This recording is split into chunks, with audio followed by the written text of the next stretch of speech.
Hello everyone, ಎಲ್ಲರಿಗೂ ನಮಸ್ಕಾರ. Welcome back to my channel. ಹಸುವಿನ ಹಾಲಿನ ಗಿಣ್ಣು ಅಂದರೆ ಯಾರಿಗಿಷ್ಟ ಇಲ್ಲ ಹೇಳಿ? ಎಲ್ಲರೂ ಕೂಡ ತುಂಬ ಇಷ್ಟಪಟ್ಟು ತಿಂತಾರೆ. ಫ್ರೆಂಡ್ಸ್, ಇವತ್ತು ನಾನು ಹಸುವಿನ ಹಾಲಿನಿಂದ ಗಿಣ್ಣುವನ್ನು ಮಾಡಿ ತೋರಿಸ್ತಾ ಇದ್ದೀನಿ. ಗಿಣ್ಣುವನ್ನು ಬೇರೆ ಬೇರೆ ವಿಧಾನದಲ್ಲಿ ಮಾಡ್ತಾರೆ. ನನ್ನ ವಿಡಿಯೋದಲ್ಲೂ ಕೂಡ ನಾನು ಬೇರೆ ವಿಧಾನದಲ್ಲಿ ಗಿಣ್ಣುವನ್ನು ತೋರಿಸಿದ್ದೀನಿ. ಆದರೆ ಇದು ಸಿಂಪಲ್ ವಿಧಾನ, ಹಾಗೆ ಟೇಸ್ಟ್ ಕೂಡ ತುಂಬ ಚೆನ್ನಾಗಿರುತ್ತೆ. ಯಾವ ರೀತಿ ಮಾಡೋದು, ಏನೇನು ಬೇಕು ನೋಡ್ಕೊಂಡು ಬರೋಣ ಬನ್ನಿ. ಗಿಣ್ಣುವನ್ನು ಮಾಡಲಿಕ್ಕೆ ಹಸುವಿನ 2ನೇ ದಿನದ ಹಾಲನ್ನು ನಾನಿಲ್ಲಿ ತೆಗೆದುಕೊಂಡಿದ್ದೀನಿ. ಒಂದು ಅರ್ಧ ಲೀಟರಷ್ಟು ಹಾಲಿದೆ. ಹಾಗೆ ಒಂದು ಅರ್ಧ ಕಪ್ಪಷ್ಟು ನಾನಿಲ್ಲಿ ಸಕ್ಕರೆಯನ್ನು ತೆಗೆದುಕೊಂಡಿದ್ದೀನಿ. ಸಕ್ಕರೆ ಬದಲಿಗೆ ಬೆಲ್ಲವನ್ನು ಕೂಡ ಹಾಕ್ಕೊಳ್ಬೋದು, ಅದು ಕೂಡ ತುಂಬ ಚೆನ್ನಾಗಿರುತ್ತೆ. ಹಾಗೆ ಒಂದು ಅರ್ಧ ಟೇಬಲ್ ಸ್ಪೂನ್ ಏಲಕ್ಕಿ ಪುಡಿ. ಮೊದಲಿಗೆ ನಾವು ಸ್ಟವನ್ನು ಆನ್ ಮಾಡಿಕೊಂಡು ಹಾಲನ್ನು ಇದಕ್ಕೆ ಹಾಕ್ಕೊಳ್ತಾ ಇದ್ದೀನಿ. ಪಾತ್ರೆಗೆ ಹಾಲನ್ನು ಹಾಕ್ಕೊಂಡು ಹಾಲು ಚೆನ್ನಾಗಿ ಕುದಿ ಬರಬೇಕು. ಹಾಲು ಚೆನ್ನಾಗಿ ಬಿಸಿಯಾಗಿ ಗಟ್ಟಿಯಾಗಬೇಕು. ಅಲ್ಲಿವರೆಗೂ ನಾವು ಸ್ಪೂನಲ್ಲಿ ಇದನ್ನು ಮಿಕ್ಸ್ ಮಾಡ್ತಾ ಇರಬೇಕು.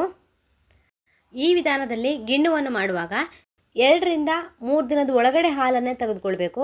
ನಂತರದ ಹಾಲು ತೆಗೆದುಕೊಂಡ್ರೆ ನೀವು ಈ ಥರ ಇಟ್ಟಾಗ ಜಾಸ್ತಿ ಟೈಮ್ ತಗೊಳುತ್ತೆ, ಬೇಗ ಗಟ್ಟಿ ಆಗೋದಿಲ್ಲ. ಹಾಗಾಗಿ 2ರಿಂದ 3 ದಿನದ ಒಳಗಡೆ ಹಾಲು ತೆಗೆದುಕೊಂಡ್ರೆ ಒಳ್ಳೆಯದು. ಈಗ ನೋಡಿ, ಹಾಲು ಗಟ್ಟಿ ಆಗ್ತಾ ಬರ್ತಾ ಇದೆ. ಗಿಣ್ಣುವನ್ನು ಮಾಡುವಾಗ ಪಾತ್ರೆಯನ್ನು ದಪ್ಪ ತಳದ ಪಾತ್ರೆಯನ್ನು ಇಟ್ಕೊಳ್ಬೇಕು. ಹಾಗೆ ಸ್ಪೂನ್ ಸಹಾಯದಿಂದ ಇದನ್ನು ಮಿಕ್ಸ್ ಮಾಡ್ತಾ ಇರಬೇಕು, ಇಲ್ಲಾಂದರೆ ತಳ ಹಿಡಿಯುವಂಥ ಚಾನ್ಸಸ್ ಇರುತ್ತೆ. ನೋಡಿ, ಈ ಹಂತದಲ್ಲಿ ಬಂದಿದೆ. ಈಗ ಇಷ್ಟ ಆದರೆ ಸಾಕು. ಈಗ ಇದಕ್ಕೆ ನಾನು ಸಕ್ಕರೆಯನ್ನು ಆ್ಯಡ್ ಮಾಡ್ಕೊಳ್ತಾ ಇದ್ದೀನಿ. ಸಕ್ಕರೆಯನ್ನು ಆ್ಯಡ್ ಮಾಡಿಕೊಂಡು ಮತ್ತೆ ನಾವು ಇದನ್ನು ಚೆನ್ನಾಗಿ ಮಿಕ್ಸ್ ಮಾಡ್ಕೊಳ್ಬೇಕು. ಸಕ್ಕರೆಯನ್ನು ನಿಮ್ಮ ಸಿಹಿಗೆ ತಕ್ಕಂತೆ ಹೆಚ್ಚು ಕಡಿಮೆ ನೀವು ಮಾಡ್ಕೊಳ್ಬೋದು. ಈಗ ಇದಕ್ಕೆ ಏಲಕ್ಕಿ ಪುಡಿಯನ್ನು ಕೂಡ ಹಾಕಿ ಮಿಕ್ಸ್ ಮಾಡ್ಕೊಳ್ತಾ ಇದ್ದೀನಿ.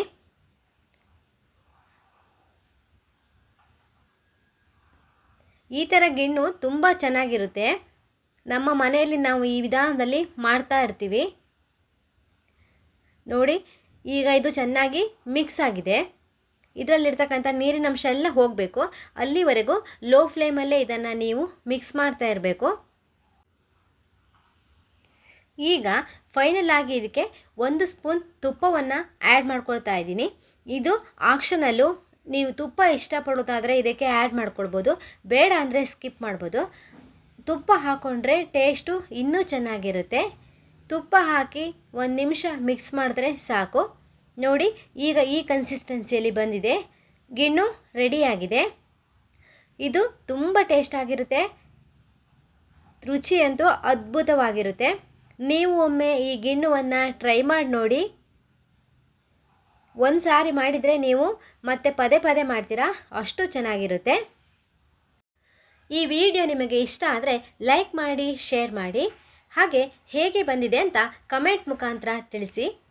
ಹೊಸದಾಗಿ ಯಾರಾದರೂ ನಮ್ಮ ಚಾನಲನ್ನು ವಿಸಿಟ್ ಮಾಡಿದರೆ ಸಬ್ಸ್ಕ್ರೈಬ್ ಮಾಡೋದನ್ನು ಮರಿಬೇಡಿ.